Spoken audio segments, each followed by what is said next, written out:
Seja muito bem-vindo para mais um Encontro com a Palavra, um programa de estudo de toda a Bíblia do Gênesis ao Apocalipse. Acomode-se e acompanhe conosco mais lições contidas no primeiro livro do Novo Testamento, o Evangelho de Mateus. No último programa abordamos o ensino de Jesus a respeito do casamento registrado no capítulo 19 de Mateus e vimos que podemos fazer 3 afirmações a respeito de um casamento feito aos olhos de Deus. Deus os aproximou, Deus os uniu e só Deus pode mantê-los juntos.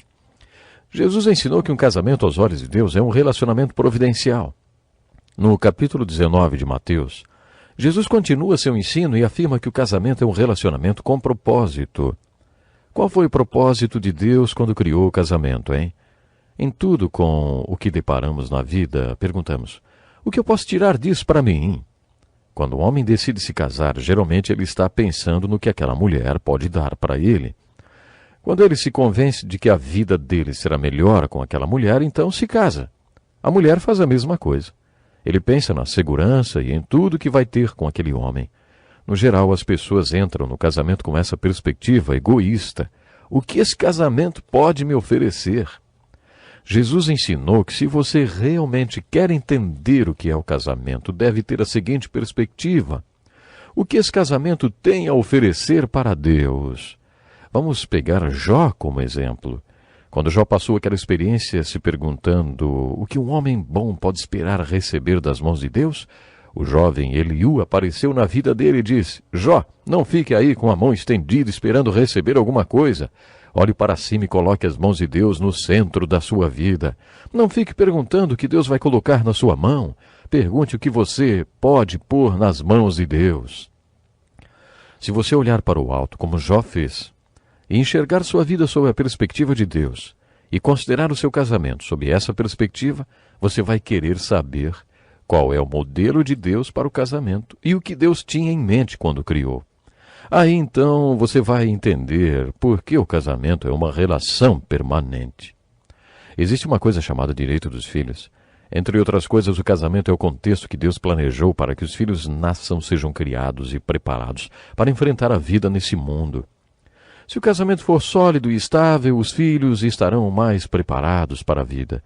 Entretanto, se o casamento não for constante, não houver compromisso verdadeiro entre marido e mulher, de onde as crianças vão tirar esse contexto sólido necessário para serem preparadas para enfrentar a vida? Se você olhar para o casamento sob a ótica dos filhos, verá porque Jesus disse que o casamento é um relacionamento estável.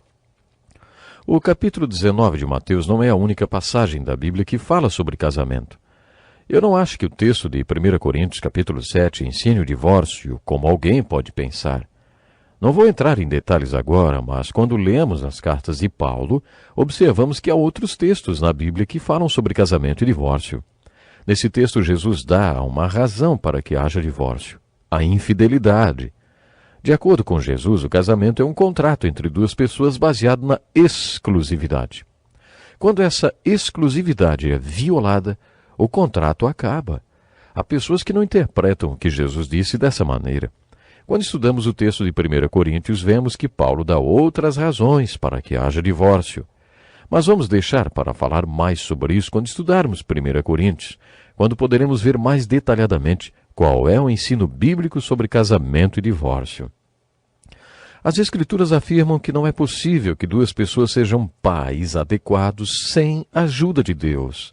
Está escrito no Salmo 127, se não for o Senhor o construtor da casa, será inútil a sentinela montar guarda. Só Deus pode construir uma família. Não há como sermos pais adequados e equilibrados sem a ajuda de Deus. Jesus nos ensina que sem a ajuda de Deus jamais seremos cônjuges adequados. A não ser que Deus ajude o marido e a mulher, eles jamais passarão a vida toda juntos. Você precisa da ajuda de Deus para ser pai ou mãe ou um cônjuge adequado. A grande mensagem da Bíblia, principalmente do ensino de Jesus sobre o novo nascimento, é que jamais seremos pessoas adequadas sem a ajuda de Deus. O que nasce da carne é carne, afirmou Jesus. Portanto, não se surpreenda pelo fato de eu ter dito, é necessário que vocês nasçam de novo. Encontramos no capítulo 19 de Mateus uma história muito conhecida de todos. É a chamada história do jovem rico. Este jovem rico era um símbolo para todos, rico, respeitado e religioso. Ele procurou Jesus e disse, Mestre, que farei de bom para ter a vida eterna? Imagine alguém muito conhecido por toda a imprensa e sociedade, sempre bem vestido, cercado por assistentes, respeitado como Ronaldinho, símbolo e exemplo para todos. Agora imagine um marceneiro do outro lado da rua, usando avental de trabalho e sapatos surrados. Imagine que o Ronaldinho atravessasse a rua e caísse de joelhos, sujando seu terno chique, aos pés do carpinteiro, e dissesse: Ei, mestre, que farei de bom para ter a vida eterna? Isso ia parar o trânsito, não? Pois foi isso que aconteceu naquele dia. Jesus era apenas um carpinteiro mal vestido que, sem nenhum status, caminhava por aí. E aí esse jovem, cheio de credenciais, corre até Jesus e diz: Mestre, que farei de bom para ter a vida eterna? Aparentemente os apóstolos estavam um pouco distantes do local da cena. Parece que eles podiam ver o que estava acontecendo, mas não podiam ouvir a conversa. Eles provavelmente imaginaram que teriam mais um apóstolo trabalhando com eles. Imagine um jovem rico, religioso, respeitado, um candidato e tanto, não? No entanto, eles viram que depois que conversou com Jesus, o moço foi embora triste. Jesus caminha em direção aos apóstolos, balançando a cabeça, e diz: dificilmente um rico entrará no reino dos céus. E lhes digo ainda, é mais fácil passar um camelo pelo fundo de uma agulha do que um rico entrar no reino de Deus. Os apóstolos ficaram desapontados e disseram: Neste caso, quem pode ser salvo? E Jesus respondeu: Para o homem é impossível, mas para Deus todas as coisas são possíveis. O que aconteceu nessa conversa? Esse jovem rico e respeitado perguntou a Jesus: Que farei de bom para ter a vida eterna? Jesus respondeu: Obedeça aos mandamentos. E Jesus citou todos os mandamentos que têm a ver com o nosso relacionamento com o próximo. E o jovem disse: A tudo isso tenho obedecido. No Evangelho de Marcos encontramos um detalhe muito interessante. Jesus olhou para ele e o amou. Jesus sentiu amor genuíno por aquele homem e o fitou com o coração comovido. Então lhe disse: Falta-lhe uma coisa. Vá, venda tudo o que possui e dê o dinheiro aos pobres, e você terá um tesouro no céu. Depois venha e siga-me. Por que Jesus mandou o jovem fazer essas 5 coisas? Ir, vender, dar, vir e seguir? Será que essa é a única maneira de ter a vida eterna? Será que Jesus estava dizendo que devemos fazer um voto de pobreza e distribuir todas as nossas riquezas? Lendo todos os diálogos de Jesus, até poderíamos concluir isso. Mas o que Jesus estava dizendo para esse homem era que ele deveria se arrepender. Arrepender-se tem um significado diferente para cada pessoa. Para a mulher do poço, história contada no capítulo 4 de João, que já tinha tido 5 maridos e que estava vivendo com alguém que não era seu marido, arrepender-se significava colocar sua vida familiar em ordem. Foi por isso que Jesus tocou no assunto de marido quando disse que ele era a água viva. Mas para esse jovem rico, arrependimento envolvia dinheiro, porque era isso que o segurava. O dinheiro era o seu Deus, e o primeiro mandamento ordena Deus em primeiro lugar. Aparentemente, dinheiro para ele era a prioridade número 1. Para provar isso, Jesus enfoca o que significaria o arrependimento para aquele jovem. Jesus lhe lançou um desafio: livrar-se do dinheiro. Mas aquele jovem não conseguiu cumprir isso. Poderíamos chamar esse diálogo de Jesus com o jovem rico de o preço do discipulado. Qual é o preço para seguir a Jesus Cristo? Quais são as implicações teológicas e as aplicações desse diálogo, hein? Não quero dizer que esse texto ensina que você só terá vida eterna se distribuir todas as suas riquezas e fazer aquelas 5 coisas. Mas, sinceramente, eu acho que esse texto nos ensina, independentemente do que implicaria o seu arrependimento, que você teria que fazer uma coisa: refletir mais uma vez. Arrependimento significa mudar de ideia, mudar de vontade.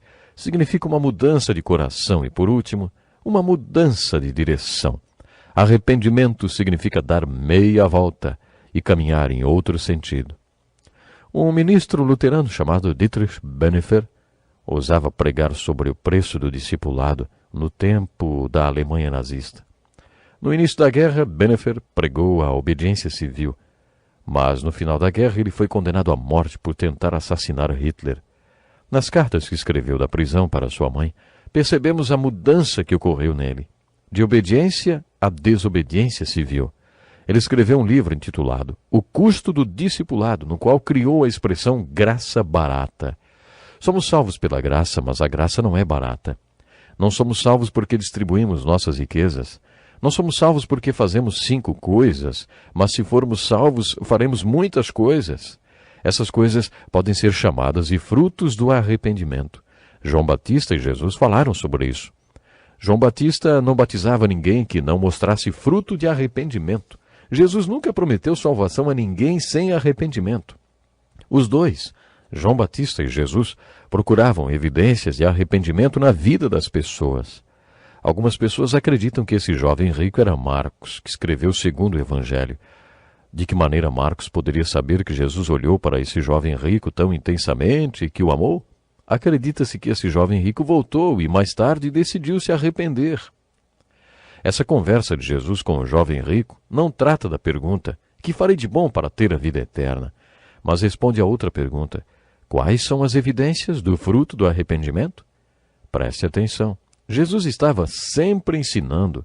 Peça ao Espírito Santo que revele a você o que Jesus estava ensinando nessa conversa com o jovem rico. Não se afaste triste, não. Obedeça-o e alegre-se. Isso mesmo. Tenha prazer em servir a Deus. Tenha prazer em servir ao Senhor Jesus. Infelizmente, existem muitas pessoas que acabam muitas vezes indo à igreja, frequentando templos, enfim, por um costume. E não deve ser assim. Precisamos seguir ao Mestre com alegria, por amor, sabendo que Ele pagou um preço caríssimo para nos resgatar e para nos salvar. Nós queremos que você pense sinceramente nisso. Tome uma decisão de obedecer o Senhor Jesus e obedecer alegremente. E espero por você no próximo encontro com a palavra. Deus lhe abençoe de uma forma especial e até lá.